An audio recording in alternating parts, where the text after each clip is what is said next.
Kumusta na kayo mga bata doon? Matingnan mo. Oh, Aloy! Oy, sir. May binili akong merienda ron. Kamusta yung mga bata? Tawagin mo kaya muna para mapag-merienda. Sige po, sir. Ano? Ha? Sige, tawagin mo na. Bilisan mo. Ay, medyo ano mo yung bakal. Or.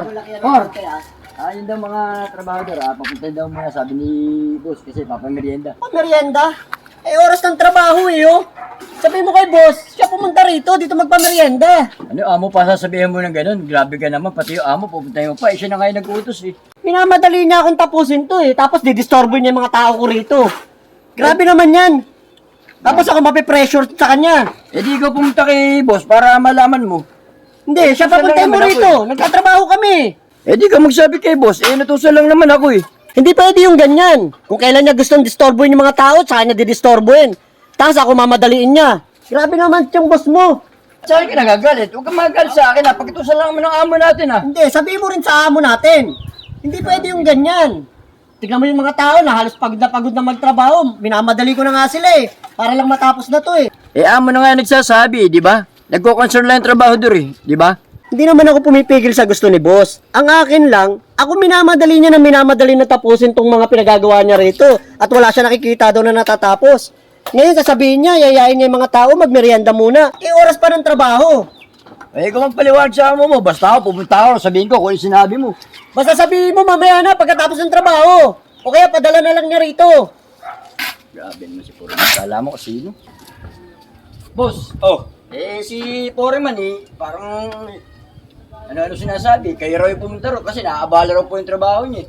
Sabi ko naman papuntay, kakain lang naman bumili pa. Sayang naman itong binili ko. Yung nga po yung sinabi ko, boss, sinabi niya naman, oras to ng trabaho, tapos nagpaparas daw po kayo, tapos ngayon, aabalahin niyo sila. Nagpaparas nga ako kasi nga natutuwa ako sa ginawa niyo kasi nga ang bilis. Yung nga po yung hindi ko malaman sa Foreman hindi ka alam ko rin kung sino Punta ako ba? Kayo na po mag-usap ng boss, baka po ma-hybrid lang ako, ayaw po na ganun. Sayang naman itong hinanda kong pagkain, binili ko pa naman to. Kayo na po mag-usap Kaya kausapin ko nga. Norman! Boss. Kaya kita pinatawag kasi nga gusto ko makakain yung mga bata at gutom na.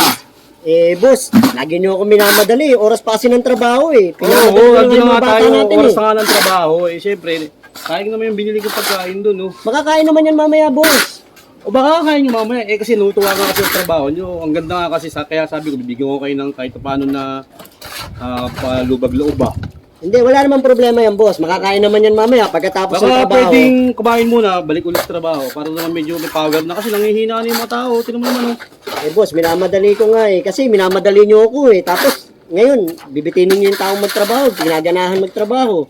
O kaya nga, sa akin nga lang kasi pakonsuelo lang at gawa ng may nutuwa nga kasi ako sa ginagawa nyo. Kayo bahala, boss. Basta wag niyo ako mamadaliin. Sige, minamadali wala niyo problema. kaya minamadali ko rin yung tao natin.